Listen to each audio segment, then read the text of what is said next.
je disais que mon grand frère Komoé faisait des arrangements avec ils ont répondu. Il faut que les téléspectateurs comprennent. Ils avaient... Bon, allez-y sur votre point. Oui. Les sanctions de la CEDEAO interviennent à quel moment? Après le coup d'État de 2020, le Mali n'était pas sous sanctions. C'est un fait. Le colonel Goïta est devenu vice-président. Il a choisi un colonel à la retraite, Bandao, avec le premier ministre Mokhtar Ouad, pour gérer la transition. Il y a eu des bisbilles entre le colonel Ndao, président de la transition, et les jeunes colonels. Donc ils ont opéré un second coup d'État. Oui. Et c'est à la suite de ce second coup d'État, où le colonel Assimi Goïta a pris maintenant la réalité du pouvoir, que la CEDEAO a sanctionné le Mali. On ne peut pas falsifier ça, c'est des faits. Maintenant, les sanctions ont été levées. Il y a eu discussion. La discussion avec la CEDEAO a abouti. C'est un chronogramme de 24 mois.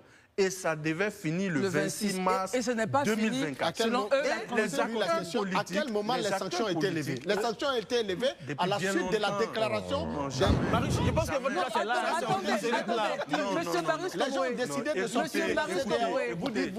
Monsieur Marius Komoé, permettez. Barry, finissez la sortie de la CEDEAO.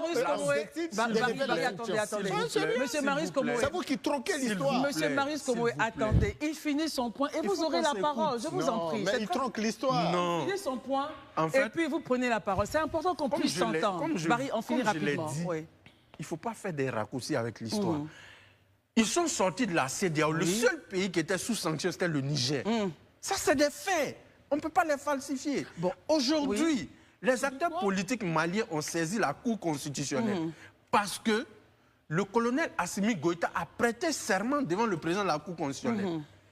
La Cour constitutionnelle n'a pas encore rendu son verdict.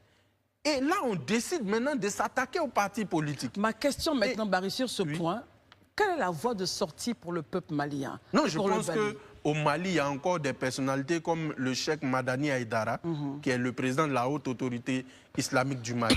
Il y a des archevêques, il y a des chefs traditionnels qui peuvent essayer de ramener les différents acteurs autour de la table pour que les Maliens puissent organiser un processus de transition qui va aboutir sur des élections.